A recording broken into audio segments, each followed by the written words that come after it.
Assalamualaikum warahmatullahi wabarakatuh. Saya Agung Gumelar Widianto Putro dengan NIM 17313330023. Saya dari jurusan Teknik Sipil Prodi D3 Teknologi Konstruksi Jalan, Jembatan, dan Bangunan Air, Politeknik Negeri Malang. Di sini saya akan mempresentasikan tugas akhir saya yang berjudul Perencanaan Pengembangan Sistem Jaringan Distribusi PDAM di Kecamatan Lumajang, Kabupaten Lumajang. Bab 1, pendahuluan, tinjauan pustaka, kemudian metodologi, dan seterusnya. Mari kita ke bab 1. Pendahuluan.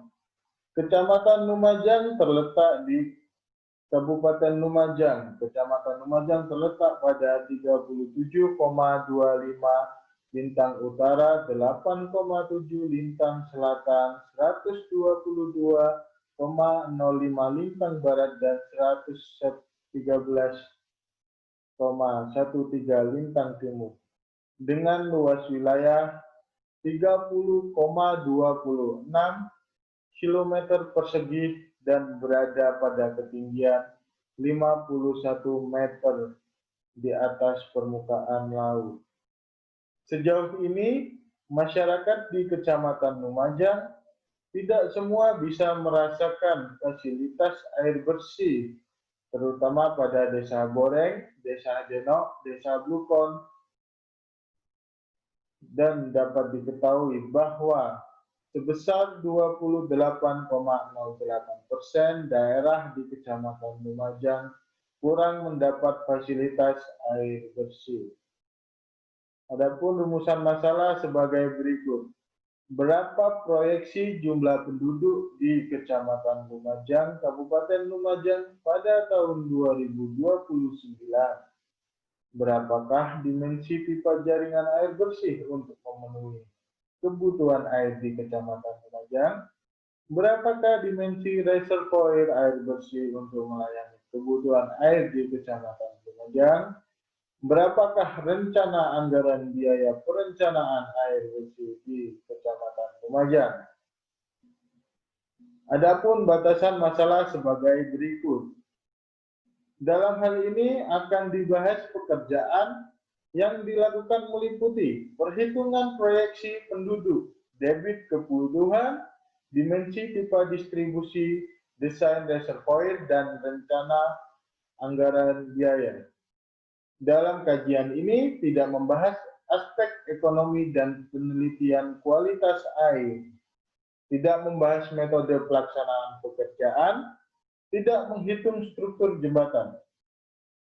Adapun tujuan dari tugas akhir ini adalah menghitung proyeksi penduduk Kecamatan Lumajang pada tahun 2029, menghitung debit kebutuhan air masyarakat Kecamatan Lumajang, menghitung dimensi reservoir menampung air bersih, menghitung dimensi pipa transmisi air bersih, menghitung rencana anggaran biaya dan perencanaan.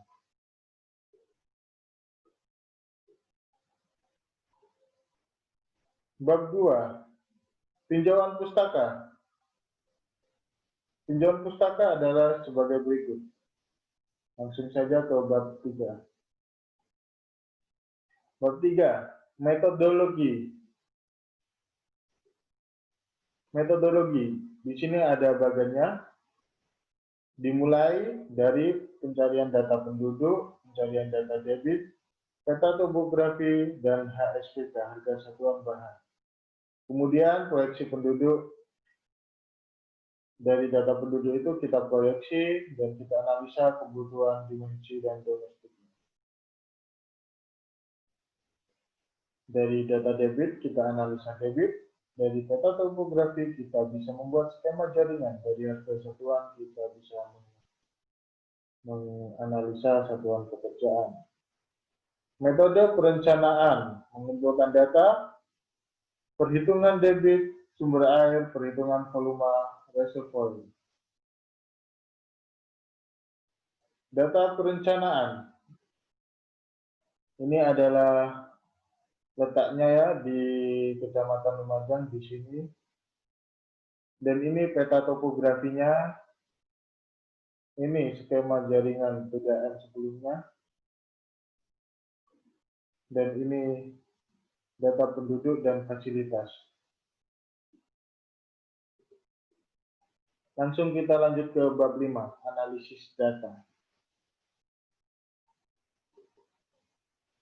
Analisis data. Yang kolom di sebelah kiri ini adalah data awal di Desa Banjarwaru. Yang kolom kanan ini adalah proyeksinya. Mari kita cari tahu perhitungannya seperti apa. Pertama-tama kita mencari R atau tingkat pertumbuhan penduduk dengan rumusan sebagai berikut. Kita cari I 2010-2011 dengan cara ini data penduduk 2010 dikurangi data penduduk 2011 dan dibagi hasil dari data penduduk 2011 dan dapat diketahui hasilnya 0,0342 dan seterusnya. Setelah itu kita jumlah dan menemui hasil begini 0,2494. Untuk mencari tingkat pertumbuhan penduduk, R sama dengan sigma I dibagi N-1. Bagisnya kan 10 tahun, N-1 jadi 9. Dan hasilnya dapat diketahui tingkat pertumbuhan penduduk di Kecamatan Lumajang sebesar 0,027. Dan kita memproyeksikan dengan 3 metode. Ada metode aritmatika, metode geometrik, dan metode eksponensial dengan rumusan sebagai berikut. Kita langsung ke contoh perhitungan. Pada tahun 2029, data awal kita ambil dari data tahun 2019. Dikalikan 1 plus proyeksinya 10 tahun dikalikan rata-rata pertumbuhan penduduk tadi. Dan didapatkan hasil demikian dan dibulatkan menjadi 3.459 jiwa. Metode geometrik. Pada tahun 2029, ini pada tahun 2019 dikalikan 1 ditambah tingkat pertumbuhan penduduk tadi dan dipangkatkan tahun proyeksi yaitu 10. Dan didapatkan hasil 3.560 jiwa. Metode eksponensial dengan rumusan ini. Kita hitung ini pada tahun 2019 dikalikan nilai bilangan E 2,718 sekian dipangkatkan R dikalikan tahun proyeksi dan didapatkan hasil 3.573 jiwa. Ini pada Desa Banjarwaru. Dan kita cari standar deviasinya dari 3 metode ini dan kita ambil yang terkecil. Yang terkecil didapat pada metode aritmatika dengan sekian. Dan kita gunakan proyeksinya dengan standar deviasi yang terkecil tersebut. Ini kebutuhan air domestik. Tingkat pelayanan 80% dan SR. Sekian dan kita lanjut ke perhitungannya saja. Jumlah penduduk Desa Banjarwaru pada tahun 2029 3.439 jiwa. Ini didapat dari proyeksi penduduk pada tahun 2029 dengan metode aritmatika karena standar deviasi yang paling kecil.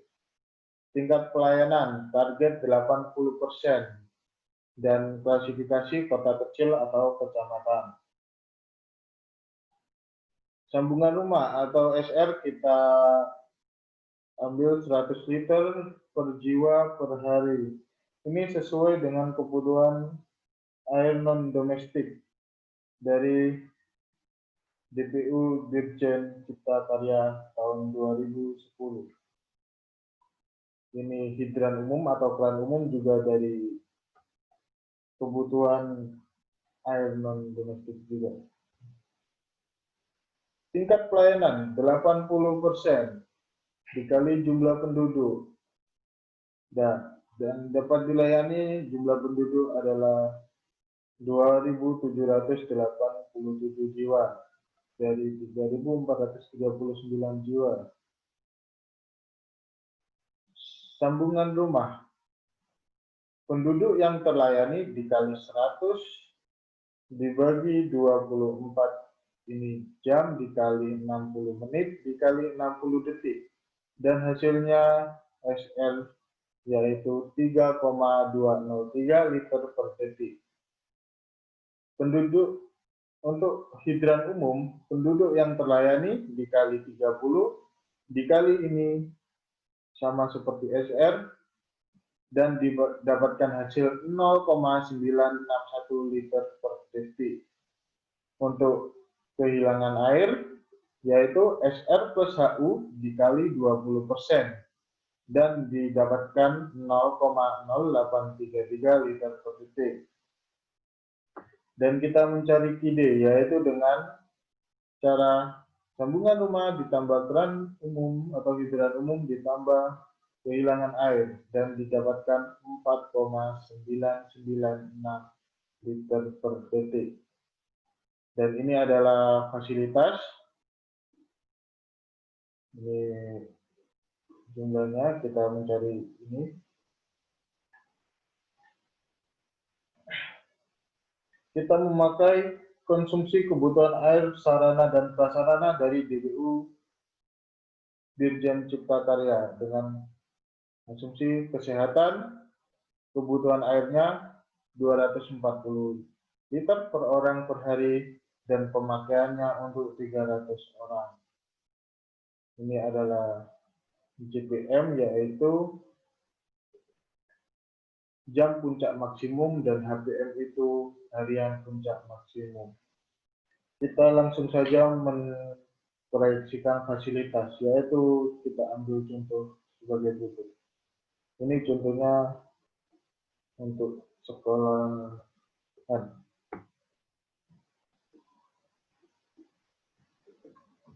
Kita lihat dulu. Dan terbaru, ya, untuk sekolah. Proyeksi fasilitas yaitu fasilitas tahun awal dikali jumlah penduduk proyeksi tahun M, jumlah penduduk dibagi jumlah penduduk tahun awal.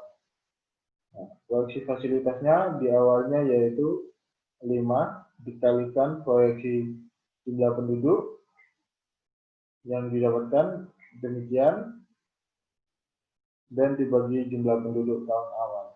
Dan proyeksi sekolah untuk tahun 2029 yaitu 9 sekolah.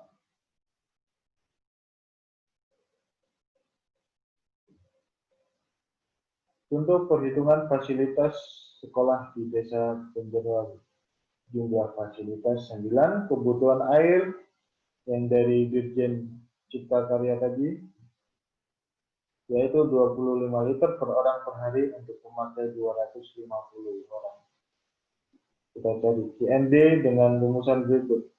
Jumlah fasilitas dikali kebutuhan air dikali pemakai dibagi 24 jam dikali 3.600 detik sama dengan 0,068 liter per detik. Perhitungan Ki total berasal dari hasil penjumlahan kebutuhan domestik dan total kebutuhan non-domestik. Ki total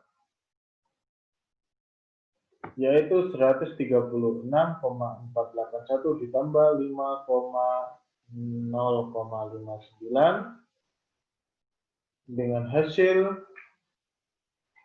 141.541 liter per detik atau 0,141541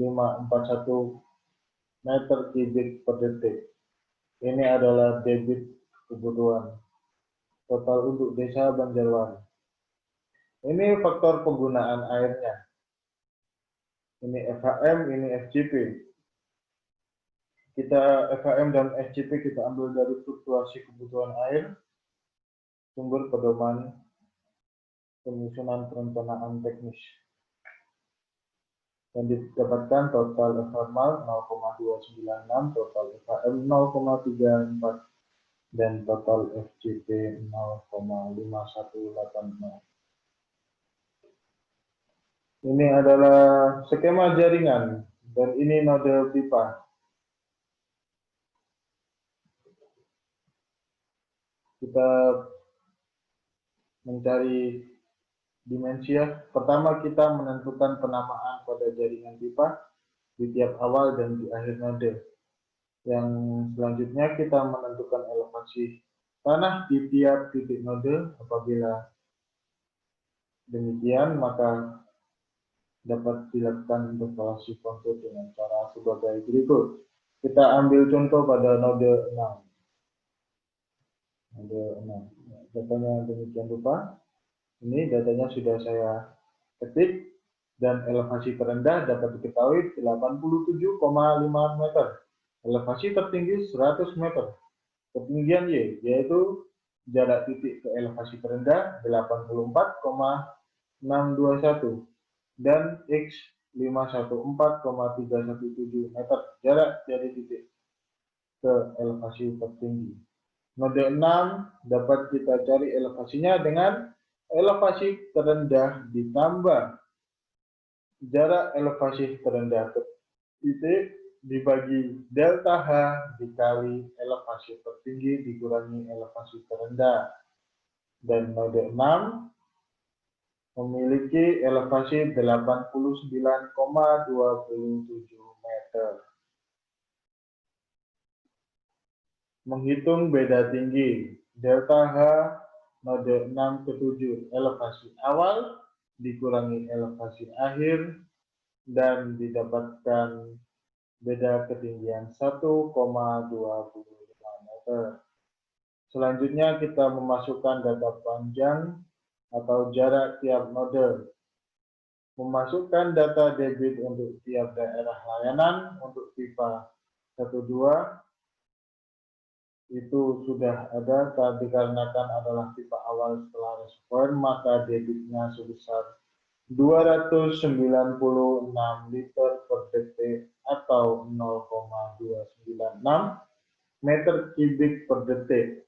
Kita menentukan P asumsi atau kecepatan dikarenakan dalam perencanaan ini menggunakan pipa PVC sehingga dapat diambil kecepatan minimum 0,3 dan kecepatan maksimum 4 meter per detik. Kemudian kita menentukan diameter pipa. Kita cari dulu D minimalnya atau diameter minimalnya dengan rumusan 4 dikali Q atau debit per P dikali Vmax asumsi P maksimum. Dan ini perhitungannya dan didapatkan 0,293 meter. Dan Dmax-nya 4 dikali Q per P dikali V min dan didapatkan 1,069 meter. Kemudian kita tentukan diameter dipakai 12 inch atau sama dengan 0,305 meter. Dipakai demikian karena diameter 12 inch atau 0,305 meter ini tidak melebihi hitungan diameter maksimal dan tidak kurang dari diameter minimal. Kemudian kita menentukan koefisien kekasaran pipa karena ini pipa PVC maka sebesar 130, yaitu menggunakan koefisien kekasaran Hazen-Williams. Kemudian kita menentukan luas penampang pipa 1/4 Pi dikali D kuadrat dan luas penampang pipa didapatkan 0,073 meter persegi. Menghitung kecepatan pengaliran P sama dengan debit dibagi luas penampang, dan ditemukan P atau kecepatan pengaliran 3,689 meter per detik. Kemudian kita menghitung hilang tinggi tekan atau HF dengan rumusan sebagai berikut, dan hasilnya 2,004. Kemudian kita akan menentukan elevasi pipa. Dalam perhitungan ini akan ditentukan dengan mengurangi,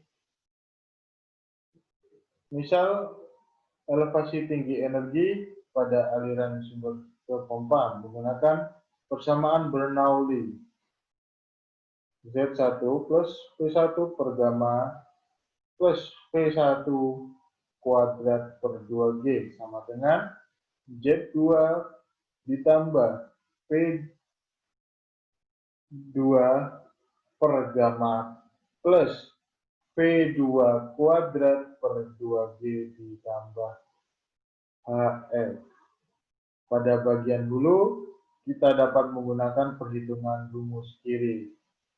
Dan elevasi hulu tanah ditambah P1 per gamma asumsi plus kecepatan dikuadratkan per 2G asumsi. Dan didapatkan hasil sebagai berikut.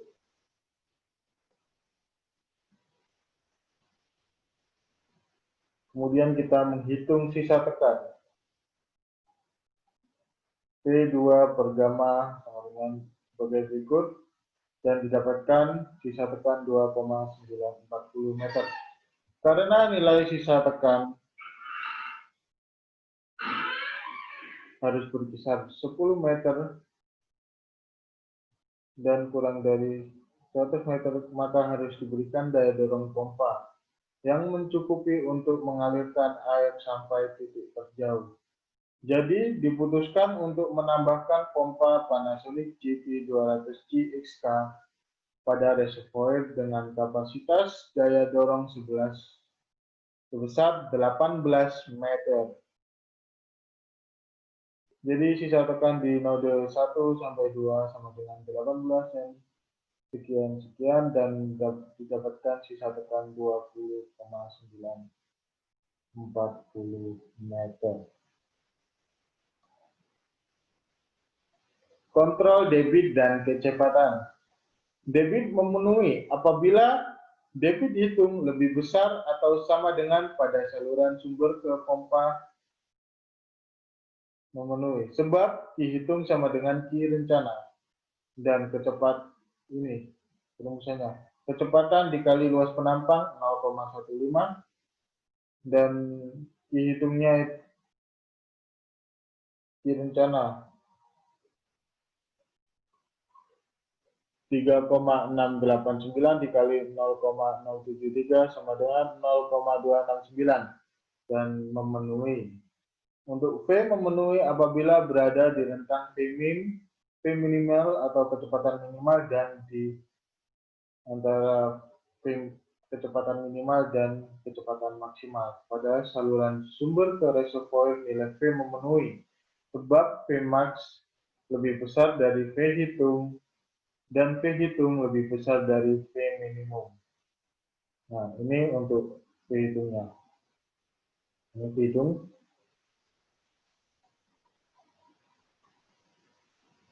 Kemudian ini adalah tabel untuk kontrolnya tadi. Ini sisa tekannya. Dan kita lanjut ke perhitungan dimensi reservoir.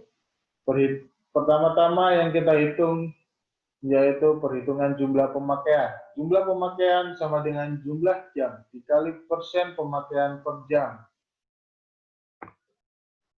Jumlah jam perharinya kita pakai 7 dikali 0,75 dan ditemukan hasil 5,25.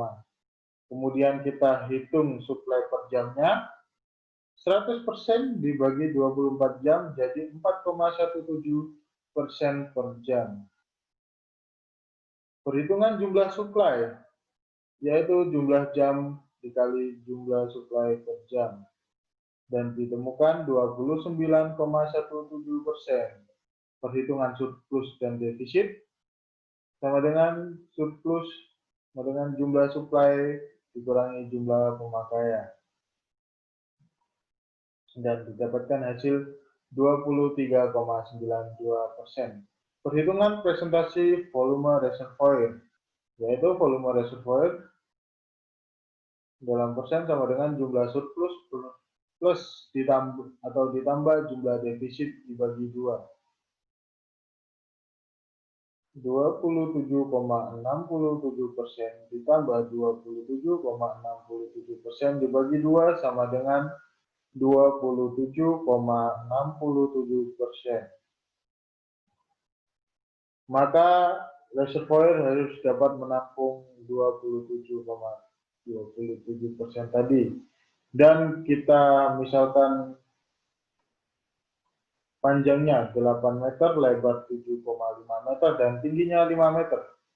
Dan didapatkan volume reservoir P dikali L dikali T sama dengan 300 meter kubik.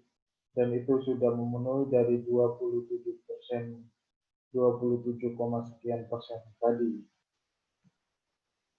Dan ini rencana anggaran biayanya seperti ini. Ini ada kebutuhannya, dan ini pekerjaan pipa, dan yang ini pekerjaan reservoir.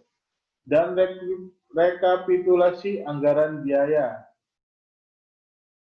Pekerjaan persiapan sebesar sekian, kemudian sekian-sekian, dan terbilang 6.470.941.000 rupiah.